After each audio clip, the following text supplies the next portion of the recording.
Shot in 4K ultra high definition. Your number one source for local news. WRAL News. Coverage you can count on. A dump truck plows through a Johnson County intersection, knocking down stoplights and causing major damage. What we're learning about the driver, who police say is now in custody. And we are dry to close out the week, but a weather alert day for us tomorrow. I'll go over the updated severe potential and timing coming up. North Carolina's largest craft beer festival gets underway in Raleigh today. We're walking you through everything you need to know about Boogaloo. Where to go while you're there, what to avoid if you're not going there, right downtown. I'm Jeff Hogan. Good to have you with us here on a Friday.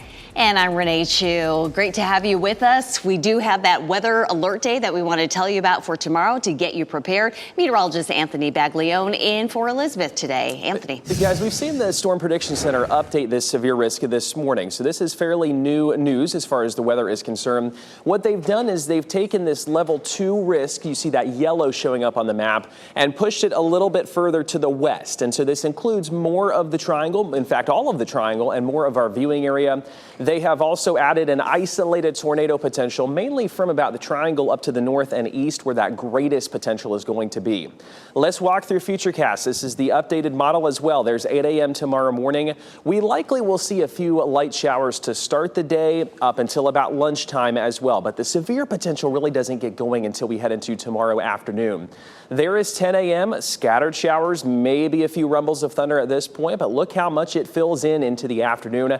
Right about lunchtime, any one of those pockets you see too starting to get going there that has that pink showing up, that would be that hail potential. That would also be that rotation potential as well. It slowly starts to move out of here, and late tomorrow evening we are looking at a drier forecast by about 6 to 7 p.m. or so, but just make sure to stay weather aware here as we go into tomorrow. I'll talk about our forecast for today and the rest of the weekend here coming up in just a few minutes, guys. All right, thanks, Anthony. Cleanup continues this morning at a busy intersection in Johnston County after a dump truck plowed into several stoplights, causing $75,000 worth of damage. WRAL's Nia Harden joins us live from Smith Creek Road in Smithfield with what she's learned about the driver and how this will impact some folks' morning commute. Nia?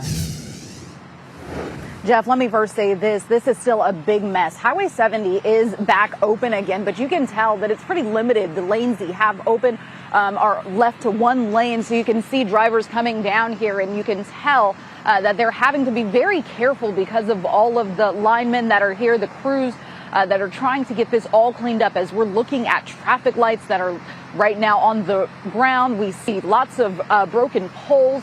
All of this, as we know that crews are still hoping to have Swift Creek open by 6 o'clock tonight in the middle of rush hour.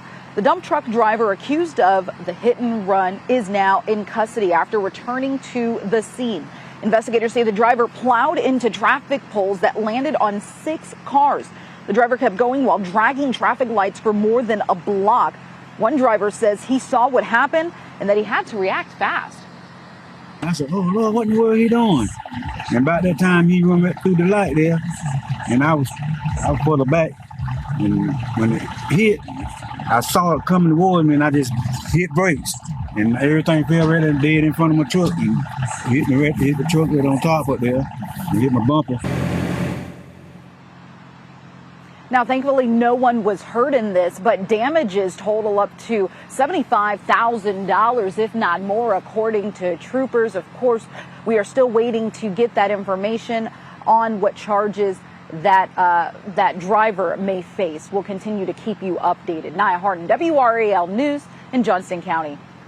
WRAL is working to learn more about a shooting involving a child. Our breaking news tracker was on the scene hours ago on Johnsdale Road in Raleigh. Investigators say it happened just after 8 Thursday night. Police tell us the child was taken to the hospital with non-life-threatening injuries. As of right now, they have not released the child's name nor what led to the shooting. We do know that officers are not looking for a suspect. A Gaston County man accused of shooting a 6-year-old girl and her parents will be in court today for an extradition hearing. Investigators say Robert Singletary turned himself in to authorities near Tampa, Florida, Thursday afternoon. He's accused of firing shots after a basketball rolled into his yard on Tuesday. Witnesses say Singletary yelled at a group of kids as they tried to get that ball. One parent made a comment towards the suspect before he went inside, got his gun, and started shooting. The victims are expected to be okay. The Supreme Court faces another self-imposed deadline today that could determine the fate of the main pill used for medication abortions. The court is expected to decide today whether to uphold a lower court's ruling that would restrict access to mifepristone. Both the Justice Department and the company that makes the drug are asking the court to step in after a Texas judge issued a block of the FDA's previous approval of the pill. The justices are scheduled to meet for a private conference today.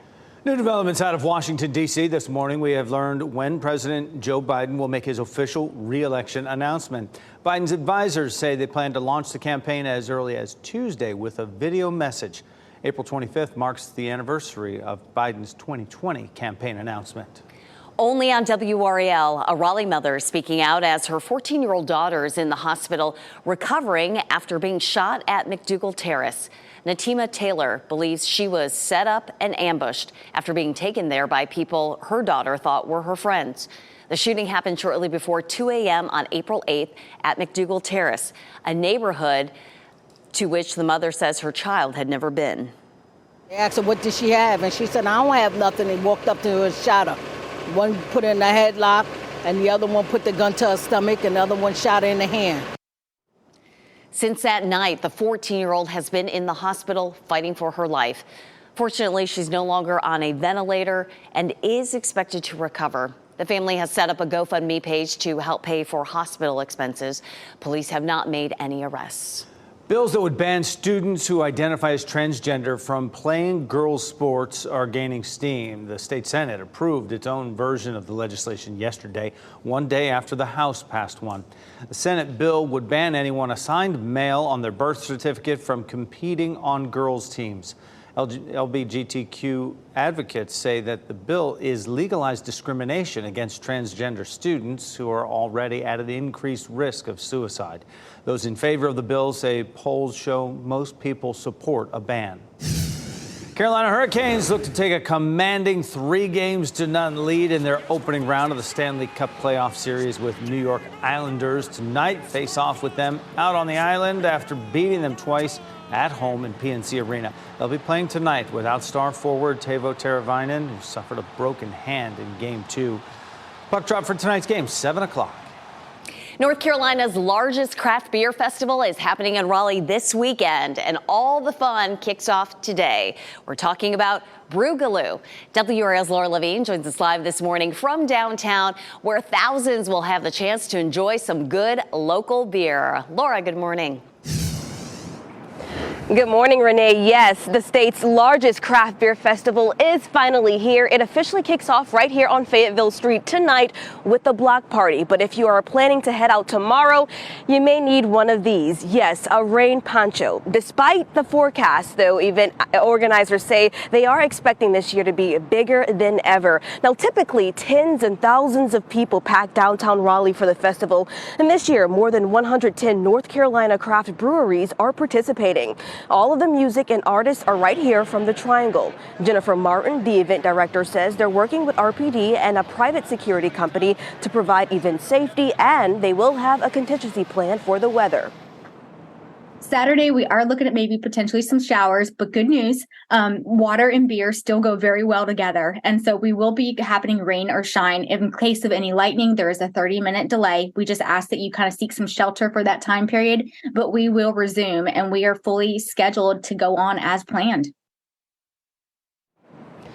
And as far as traffic goes, take a look at your screen right now. These streets on this map will be closed throughout the festival. There is, of course, plenty of parking available for this event. The event is free, but you can support vendors and food trucks and breweries on site by paying as you go, or you can purchase a wristband at the event this weekend. Laura Levine, WRAL News. Right now, we're live in downtown Raleigh. We're coming up on 4:40 right now, and police make more arrests in connection to a deadly mass shooting in Alabama. What we have now learned about the suspects behind bars as families continue to grieve their loved ones nearly a week later. Plus, we'll explain how you can land a new job at RDU as the airport prepares for peak summer travel. And tomorrow is a WRAL weather alert day. Meteorologist Anthony Baglione is tracking the timing of the storms and will explain the big concerns we have for severe weather.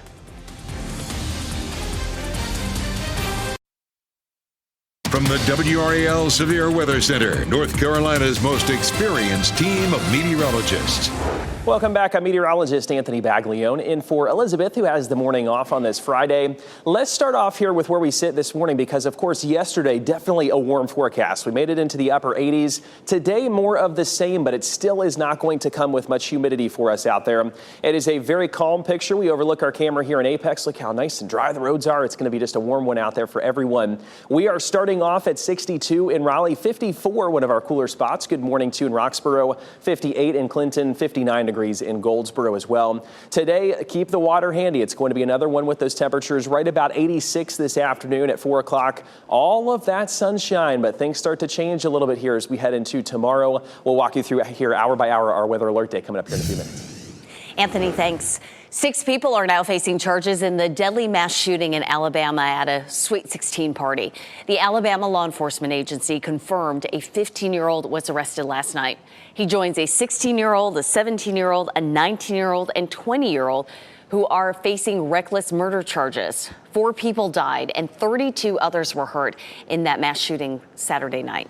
A top Democratic leader is calling for state lawmakers to hold hearings into the state's new digital court record system. The new e-courts system was rolled out in 4 Triangle area counties back in February. It had a rocky first week, as we reported at the time, but court officials said that would improve as people learned the system. State House Democratic leader Robert Reeves says that hasn't been the case. He's an attorney, and he says he's never gotten as many calls about any issue as he has about problems with e-courts. This isn't a matter of people just learning the system and it's going to be okay. These are people who are very capable, who understand the system, who have been trained, but there are just glitches in the system in their mind that they like to have a chance to express to a committee in the General Assembly. Reeves said some of the problems are the same ones other states have had with the e-court software. He wants to slow down the statewide rollout of the system until the issues are fixed. E-court's maker, Tyler Technologies, declined to comment. A spokesperson for the state court system said they'll have a response today. One of the Tennessee lawmakers expelled from the legislature after joining a protest against gun violence will be in Raleigh next week. Representative Justin Pearson will be the keynote speaker for the North Carolina Black Alliance's annual summit. That conference brings together Black public officials in the state. It will be held April 27th and 28th at the Raleigh Marriott Crabtree Valley. Meanwhile, one of the leaders in the Republican caucus who voted to expel Pearson resigned last night.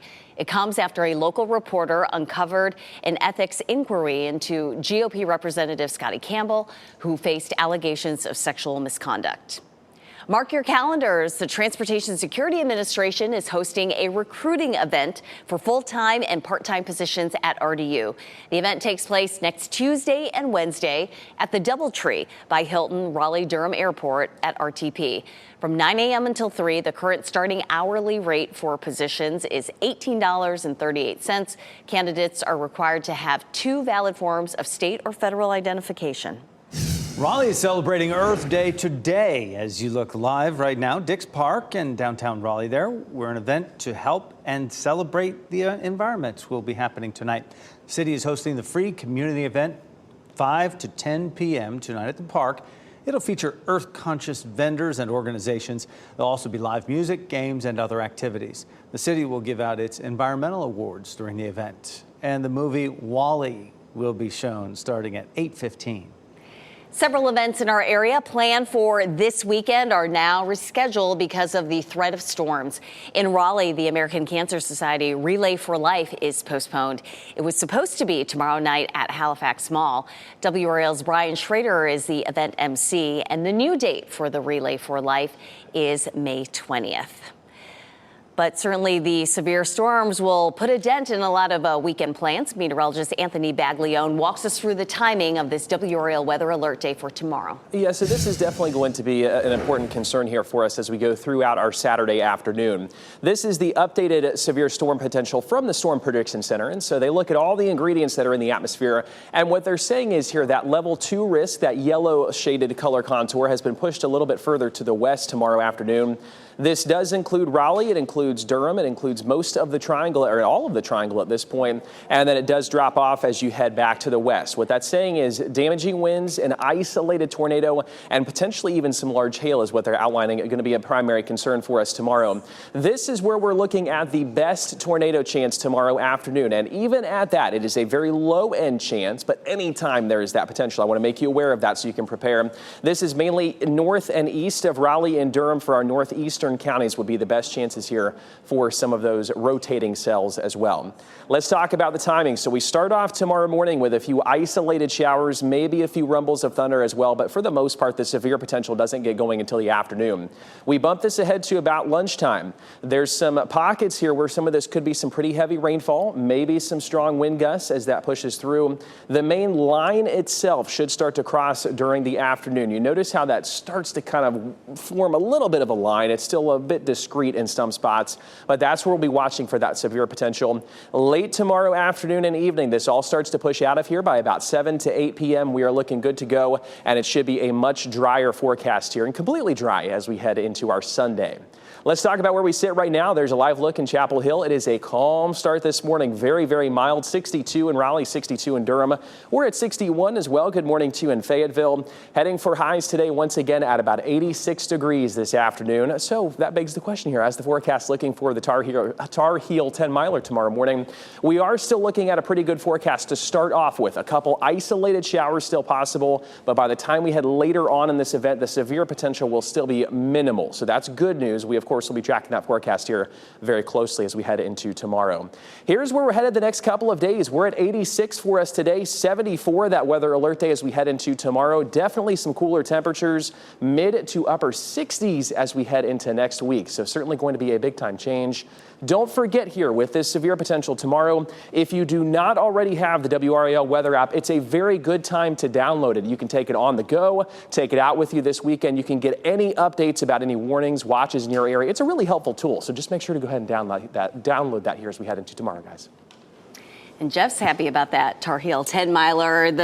Storms will come later, so you can get your run in. That's right. He'll be out there. There's thousands out there. We're going to make it. Spring fun is here, and that means it's time for adventures and theme parks. But before you head to Carowinds, you'll want to check out the new chaperone policy.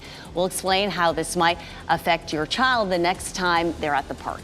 Plus, how you can help your community stay clean by taking part in some litter sweeps this weekend for Earth Day.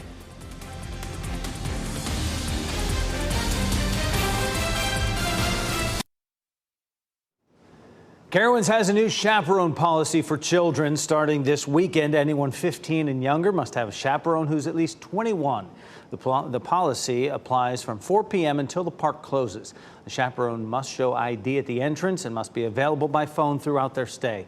Any kids who break this rule could be kicked out of the park. Carowinds says they need this new rule after an uptick in unruly and inappropriate behavior over the last 2 years. This past Sunday, a 13-year-old got stuck in a claw machine while trying to steal a prize.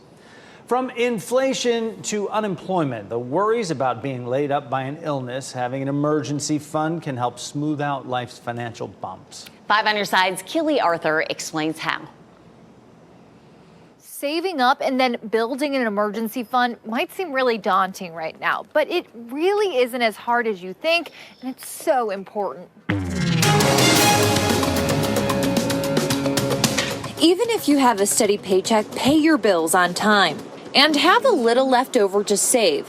The unexpected can derail everything. We've all experienced major financial emergencies, an unexpected home repair, medical bills, or even loss of income. Emergencies can easily turn into major debt or even a full-blown financial crisis. Financial planner Nestor Vargas says stashing away enough to cover 3 to 6 months worth of essential expenses is a great rule of thumb. Essential expenses are housing, food, transportation, debt repayment. And so what you want to do is you want to sit down, figure out how much that is on a monthly basis, multiply it times 3 or 6 to come up with the actual number you need to save for your emergency fund. Then set your target and execute your plan. Definitely important to start saving as much as you can or as little as you can. If it's $5, $10 a month, you'll be surprised how quickly that adds up. An online savings calculator can show how much you'll need to set aside each month to reach your goal and how quickly that money will grow. Consumer Reports suggest putting money into a high-yield savings bank or certificate of deposit. Many of those accounts now have interest rates over 4%. While building emergency savings should be a priority,